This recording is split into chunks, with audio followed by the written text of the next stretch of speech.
불러야지. 나는 93년생. 이제 녹화 들어가실게요. 네, 갈게요. 좀 더 연락할게. 가지 말래. 내 인공지능 친구인데요. 가지 말래. 녹화하지 말래. 어떡하지? 알았어. 좀만 기다려. 1시간 있다가 연락할게. 오늘 언제 만나? 못 만나.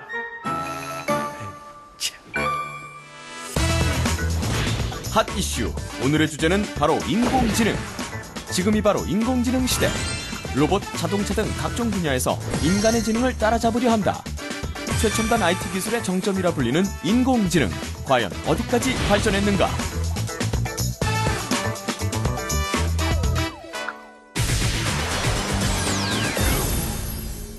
오늘의 주제 인공지능. 언제부턴가 익숙해진 단어가 아닐까 싶은데요. 컴퓨터, 로봇에 쓰이고 있는 기술 아니겠습니까? 영화 속에서도 자주 등장하고 말이죠. 그런데 정말 이 인공지능이 실제로 존재한다고요? 진짜? 그렇게 생각해? 넌 어떻게 생각하니? 이건 진짜 인공지능이야? 말을 해봐! 내가 너하고 대화를 하고 싶어 하잖아. 알고 보면 우리 주위에 인공지능이 참 많다고 합니다. 자동으로 닫히는 자동문, 뭐 무인 운전 자동차, 스마트폰 음성 인식 기능, 이런 것도 인공지능이라고 볼 수가 있다고 합니다. 왜냐하면 현재 인공지능은 미리 입력된 정보만 분석해서 일하는 단계 정도밖에 안 되기 때문이죠. 그렇다면 진정한 인공지능이란 대체 무엇이냐? 바로 생각하고 학습하고 판단하는 인간 고유의 지식 활동을 하는 컴퓨터 시스템을 말한다고 합니다. 생각하고 학습하고 판단하고, 그러면 사람보다 더 나을 수도 있는 거 아닙니까? 생각이 짧은 사람도 많고 계산 능력이 떨어지는 사람도 많고, 막 냉장고에다가 휴대폰 집어넣고서는 어디 갔지? 막 이런 사람. 자, 그렇다면 과연 인공지능 언제부터 우리 곁에 존재하고 있었는지 한번 살펴보겠습니다. 인공지능 컴퓨터 개발 동기는 제2차 세계대전이다. 1942년 미국 육군은요, 전기 계산기를 사용해서 목표를 조준하는 최초의 고사포를 개발했는데요. 실전에 배치해 큰 성과를 거두었다고 하죠. 그러니까 적기의 비행 방향과 속도를 잠깐 사이에 계산하고 자동으로 적기에 향해서 발사를 하는 거죠. 그때의 초기 컴퓨터는요, 지금과 비교할 수 없을 정도로 장치가 복잡하고 느리고 엄청나게 컸다고 합니다. 그러나 초소형 부품이죠. 직접 회로가 개발이 되면서 그 성능도 눈부시게 발전을 했는데요. 1960년대에 들어서면서부터 GPS, 번역 프로그램 등등 쭉쭉 발명이 되었습니다. 하지만 곧 벽에 부딪히고 맙니다. 그 이유는요, 단순한 상식을 입력하는 게 아니라 생각을 할 수 있게 하는 게 불가능했기 때문입니다.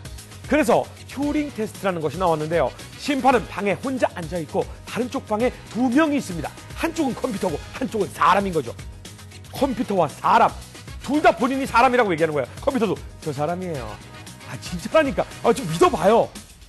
이걸 심판 30명이 참여한 실험에서 3분의 1 이상을 속이면 이건 진짜 인공지능입니다. 이렇게 인정을 하는 건데요. 아직까지는 이 튜링 테스트를 통과한 인공지능이 13살의 어린 나이로 가장한 유진 로봇밖에 없다고 합니다. 13살로 가장했다고요. 지금은 그렇게 실험을 하면 안 될 것 같은데요. 아이돌을 보고 반응을 한다거나 유튜브 동영상을 보고 대화를 한다든지 뭐 그래야 하는 거 아닙니까? 아무튼 그 후 1996년 컴퓨터가 최초로 인간 세계 챔피언을 상대로 체스 게임을 이겼습니다. 생각하고 하는 거잖아요, 체스 게임을. 근데 이겼답니다. 2011년에도 컴퓨터가 인간을 이겼습니다. 유명 퀴즈 쇼죠. 제퍼디에서 일어난 일인데요. 그 쇼에 등장했던 왓슨 컴퓨터는요, 현재 속도와 성능은 24배 빨라졌고 크기는 10분의 1로 줄어들었다고 합니다. 퀴즈쇼는 근데 컴퓨터가 이길 수밖에 없는 거 아니에요? 많은 거 집어넣고 대답을 맞추면 되잖아. 이것까지는 인공지능은 아직 아니지. 인간한테 이기려면은, 야, 너 만약에 철수하고 영희하고 만났어. 둘이 사랑을 해. 그 다음 뭐 할까? 자, 그리고 해외 은행에서 고객 관리에 왓슨이 쓰이고 있고요. 미국의 여러 암센터 역시 왓슨을 활용해서 최적의 치료법을 제공받고 있다고 합니다. 와, 왓슨 컴퓨터. 사람도 이기고 참 똑똑하긴 하지만 아직까지 우리가 생각하는 영화 속의 인공지능 하면 떠오르는 그 인공지능은 아닌 것 같습니다. 일단 크기가 너무 커. 누가 봐도 그냥 공장처럼 큰 컴퓨터야. 그리고 친구처럼 막 이렇게 느껴지는, 사람처럼 느껴지지가 않아. 인공지능의 이는 사람 인자일 텐데 사람처럼 느껴지지가 않아요. 우리가 상상하고 있는 인공지능의 완벽한 모습은 어떤 것일지 한번 살펴보도록 하겠습니다. 이 매혹적인 여성도 인공지능이라고 하면 믿으시겠습니까? 인간보다 매혹적이라고 해도 과언이 아닌데요. 웬만한 인간의 지능을 능가하고요. 기계지만 인격이 있는 것 같기도 하고 내 편인 것 같기도 하고 아닌 것 같기도 하고 그래서 오싹한 것도 사실입니다. 인공지능을 가진 컴퓨터 인간이 인간 세상을 지배하는 내용 많이 보셨잖아요. 천재 과학자 윌도 그러한데요. 어느 날 과학기술을 반대하는 단체에 의해 목숨을 잃을 뻔했지만 인공지능 컴퓨터로 부활 이후 마을 사람들을 통제하고 지배합니다. 영화 속 한 장면이지만 인공지능의 발달이 인류의 삶에 미치는 부작용을 극명하게 보여주는 예죠. 이처럼 인공지능의 진화에 대해 관련 연구계에선 경고의 메시지를 보내고 있는데요. 작년 말 캠브리지의 스티븐 호킹 교수가 섬뜩한 예언을 하기도 했습니다. 인공지능의 개발은 인류 종말의 결과를 초래합니다. 그뿐만 아닙니다. 영화 아이언맨의 실제 모델이죠. 스페이스 X의 창업자 앨런 머스크 회장도 무시무시한 미래를 경고했습니다. 컴퓨터가 점점 지능화돼 인간을 애완견 레브라도처럼 키울 수도 있어요. AI 기술이 생각보다 더 빠르게 진전되고 있거든요. 5년 혹은 최대 10년 안에 인류에게 중대한 위험을 줄 일이 실제로 벌어질 수가 있어요. UN 미래 포럼도 예측했습니다. 오는 2045년이면 인공지능이 인간의 지능을 뛰어넘을 것으로 말이죠. 생각보다 인공지능의 발전이 우리에게 큰 영향을 미칠 것 같죠? 이제는 인간의 감정을 흉내내고 대화할 수 있는 수준까지 발전했다고 하는 인공지능. 과연 어디까지 왔는지, 어디까지 갈 건지 전문가를 모시고 자세히 이야기 나눠보도록 하겠습니다. 안녕하세요. 반갑습니다. 네, 안녕하셨어요. 인공지능, 저는 사실은 아무리 생각해도 이해할 수가 없는 게요. 컴퓨터나 로봇에 사람 뇌를 집어넣는 게 아니잖아요. 근데 어떻게 사람처럼 생각하는 겁니까? 지금 인공지능이라 하는 것은 대부분 다 정해진 그 네. 시나리오 베이스로 하는 것들이 대부분입니다. 우리가 알고 있는 지식을 이용을 해서 거기서 뭘 대답을 하고 하는 정도 수준이고요. 사람처럼 뭐 그 새로운 것을 창조적으로 생각하거나 그런 수준은 아직 이르지 못한 상황이죠. 그렇군요.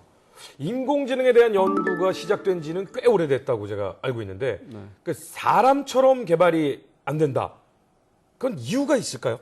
인공지능이라 하는 것은 이제 인간들이 과학기술로 만드는 것인데 사실은 인간의 뇌 속에 일어나는 일을 모르기 때문에 그것을 정확하게 구현하는 기술을, 그런 과학기술을 만들기 어렵다는 것이죠. 그러니까 아직 인간의 뇌도 인간이 다 모르는데 그거를 흉내내기는 더 힘든 거죠. 노래 그 나온 네가 나를 내가 나를 모르는데 넌들 나를 알겠느냐. 뭐 비슷한 얘기 노래가 있습니다. 예. 아직까지 인공지능이 좀 나가야 될 길은 멀고도 험하다. 뭐 이렇게 좀 얘기를 드릴 수가 있겠는데 저희 핫이슈에서 한번 알아봤습니다. 인공지능 어디까지 왔니?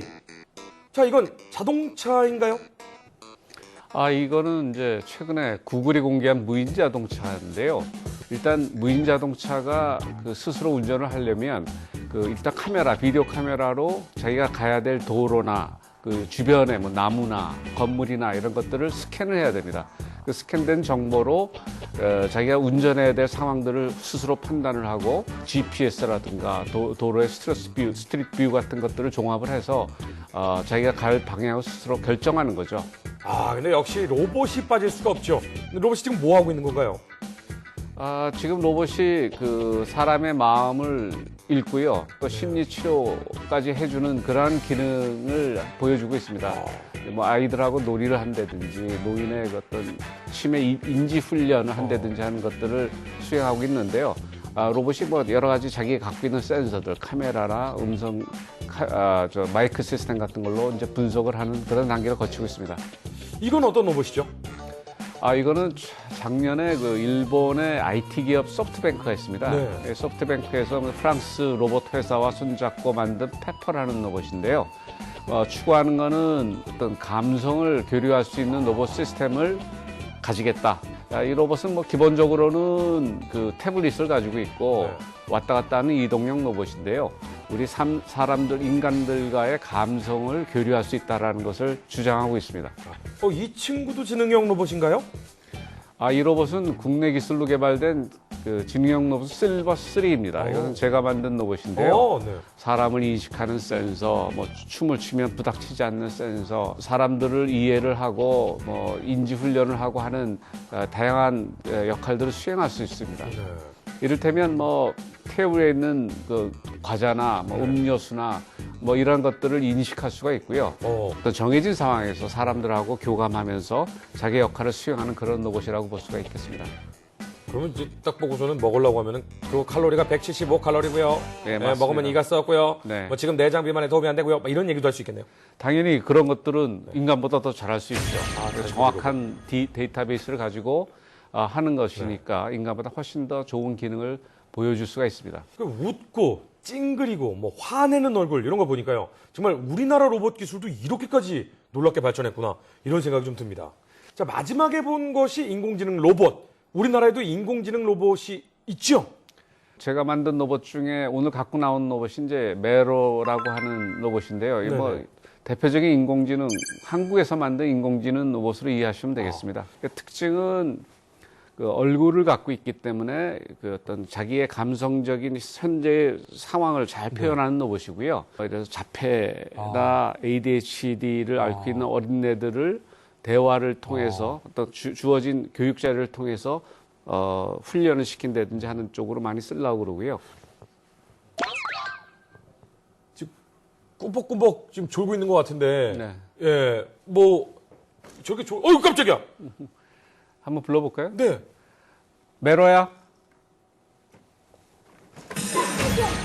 우와, 노르메라. 우와, 살 수가 없다. 우와, 대박이다. 반가. 아하.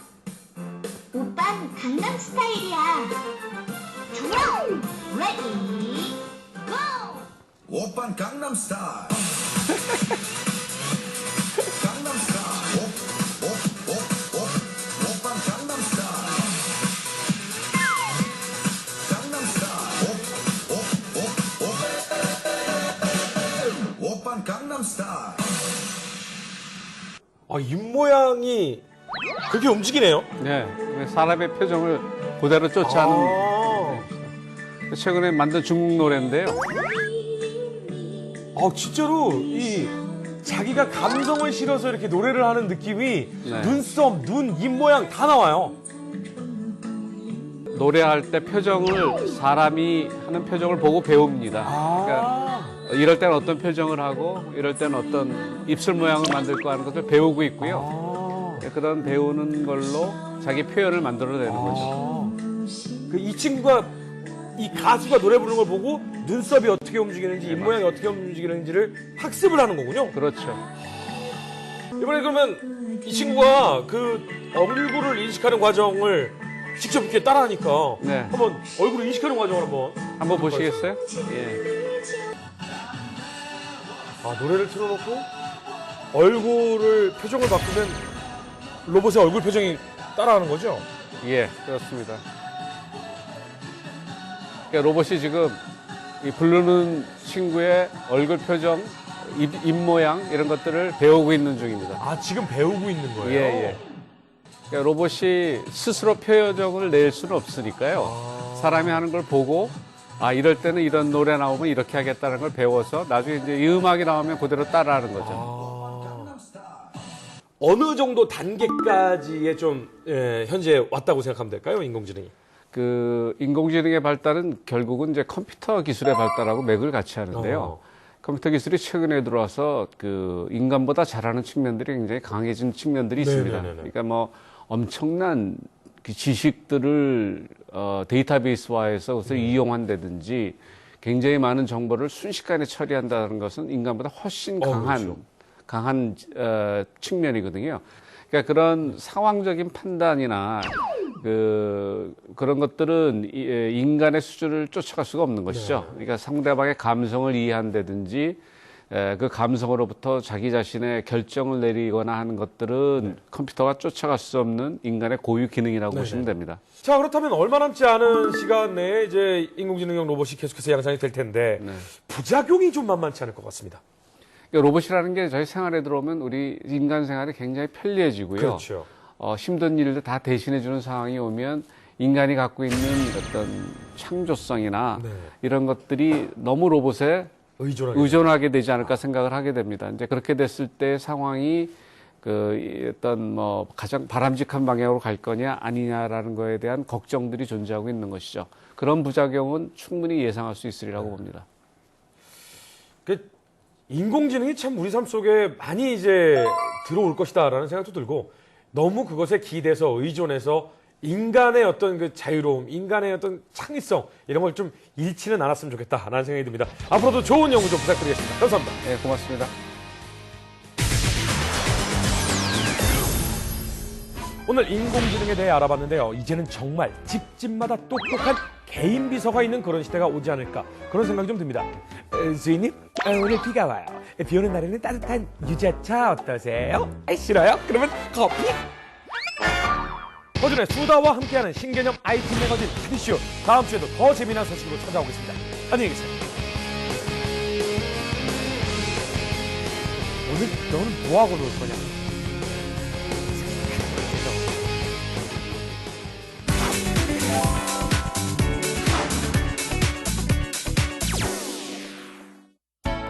안녕하세요. 생활 속 숨겨진 과학을 찾아 파헤치는 YTN 사이언스 통의 고유경입니다. 봄철 뿌연 미세먼지 때문에 걱정되시죠? 매년 전 세계에서 나오는 쓰레기 가운데 40%가량이 소각되면서 대기오염과 미세먼지의 원인이 되고 있습니다. 이 쓰레기를 버리지 않고 재활용해서 환경을 지키는 과학적인 비법. 지금 함께 만나볼게요. 우리 생활에 무심코 버려지는 쓰레기 배출량 1년에 약 400만 톤 이상이나 되고요. 먹다 남은 음식물 쓰레기 배출량은 연간 무려 500만 톤 이상이나 됩니다. 음식물 쓰레기가 하루에 16,000톤, 피해 금액만 20조 원에 이릅니다. 우리가 사용하고 먹는 것 3분의 1은 쓰레기로 폐기되고 있고요. 버려지는 폐저원을 재탄생하려는 재활용 문화도 주목받고 있는데요. 오늘은 이 쓰레기의 가치에 대해 탐구합니다. 재활용의 과학편. 특히 실생활에서 버려지는 쓰레기 중 많은 비중을 차지하는 음식물 쓰레기. 이 중 가정과 업소에서 하루에도 몇 번씩 버려지는 음식물 쓰레기 넘버원이 있죠. 바로 쌀뜨물. 이 쌀뜨물의 오염도는 어느 정도일까요? 다른 음식물에 비해 오염도가 아주 높진 않아도 다량의 유기물이 포함돼 하천의 산소를 고갈시키는 수질 오염의 주범, 쌀뜨물. 이 쌀뜨물을 특별한 데에 활용한다는 경기도의 한 과학연구소를 찾았는데요. 지금 쌀 왜 씻고 계신 거예요? 버려지는 쌀뜨물로 특별하게 활용할 거예요. 쌀 씻은 물만 따로 모으는 연구원. 수질 오염의 주범 쌀뜨물을 재활용할 수 있는 이유는 무엇일까요? 쌀뜨물에 포함된 탄수화물을 미생물의 먹이로 활용하자는 것입니다. 미생물로 바뀌어서 주방세제 혹은 하수구 청소용 이렇게 쓰여서 강물로 흘러내려가면은 강물은 부패에서 벗어나고 정화되어서 아주 훌륭한 정화제로 쓰일 수가 있습니다. 그럼 이 쌀뜨물을 좋은 미생물이 나오는 정화제로 만들려면 어떻게 해야 할까요? 쌀뜨물 발효액을 만들기 위해서는 EM이라는 게 필요한데요. 이 EM은 생활 환경에 있어 유용한 미생물들 80여 가지 종균을 모아놓은 것이에요. 쌀뜨물 정화제를 만드는 법은 쌀뜨물에 미생물 종균인 EM과 미네랄과 영양 보충을 위한 설탕과 천일염을 소량 넣어 섞어주면 수질 오염을 막는 쌀뜨물 발효액이 완성되는데요.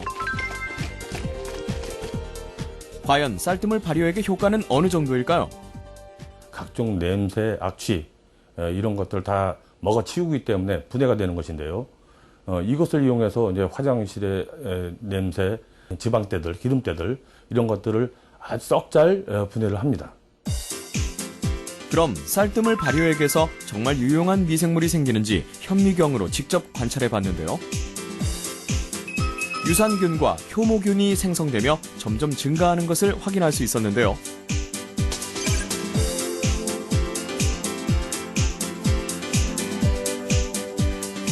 좀 더 뚜렷한 변화를 관찰하기 위해 이번엔 수돗물과 발효액을 넣은 수돗물에 같은 상태의 못을 넣고 못이 변하는 모습을 하루 동안 지켜봤는데요. 과연 결과는? 발효액이 들어간 물 속의 못은 전과 그대로, 수돗물에 들어간 못은 녹이 슬어 물이 오염된 것을 선명히 관찰할 수 있었습니다. 우리 생활에서 쌀뜨물만큼 많이 버려지는 과일 껍질. 이 과일 껍질도 재활용이 가능하다는데요. 이런 과일 껍질로 발효액을 만들어서 친환경 화장품이나 천연 세제를 만들어서 활용할 수도 있어요. 그 중에서도 가장 두꺼운 귤 껍질에 신비한 효능이 숨겨져 있는데요. 귤 껍질에 많이 함유된 플라보노이드는 면역력 강화와 중금속 배출, 향균에 뛰어난 효과가 있고요. 자외선 차단이나 각종 피부 질환과 머리카락 개선 등 노폐물 배출부터 세포를 활성시켜주는 기능까지 다양한 효과를 발휘합니다.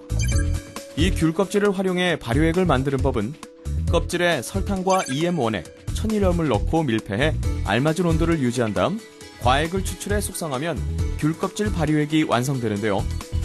이 발효액은 보습과 미백에도 탁월하고 친환경 천연 세제로도 활용 가능합니다.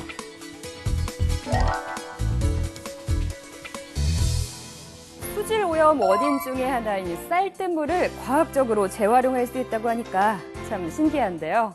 그런데 여러분, 이 재활용의 세계가 굉장히 다양한 거 알고 계시나요? 선진국 독일의 경우는 폐기된 제철소 공장을 리모델링해서 환경공원으로 재조성하기도 하고요. 우리나라는 폐교를 리모델링해서 체험장으로 만들거나 또 버려진 폐기물로 악기를 만들어 공연을 하는 악단도 있는 등 곳곳에서 재활용에 힘쓰고 있습니다. 그럼 우리 실생활에서 재활용을 실천할 수 있는 간편한 팁은 없을까요? 시청자도 따라할 수 있는, 가정에서 실천할 수 있는 똑똑한 재활용법, 사이언스 통해서 준비했습니다. 함께 살펴볼게요. 그 정보를 깜짝 공개한다는 주인공을 찾아 달려간 이곳은 인천 부평. 안녕하세요. 안녕하세요.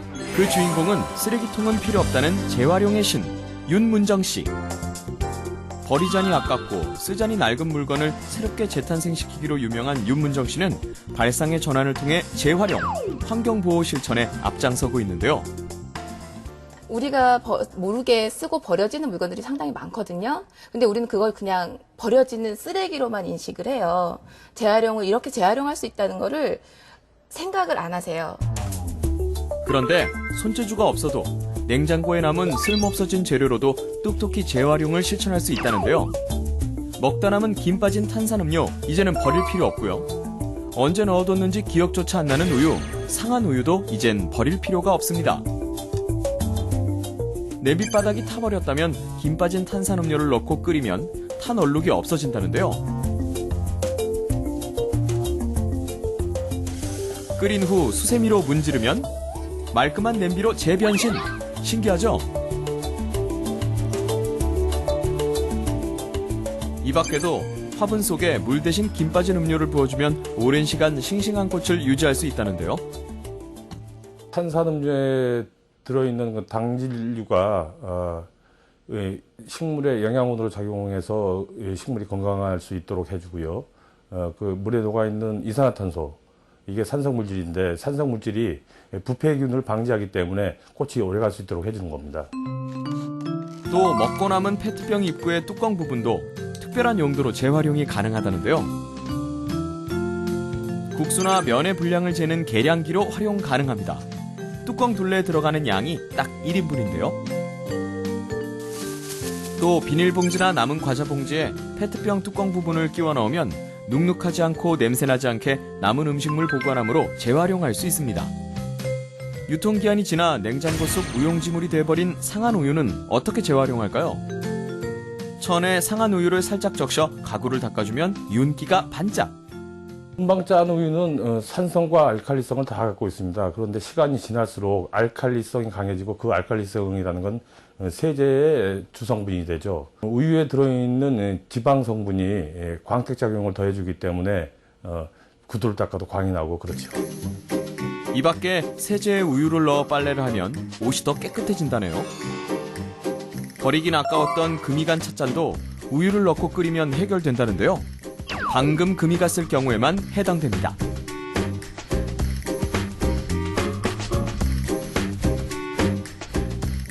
그래서 제작진이 직접 실험을 진행해봤습니다. 지금부터 실험을 시작하겠습니다. 먼저 금이 가게 하려고 흠집을 내봤는데요. 깨지는데요. 깨진 컵은 우유로 해결 불가하니 명심하시고요. 살짝 금이 갔을 경우에만 즉석에서 해결이 가능하답니다.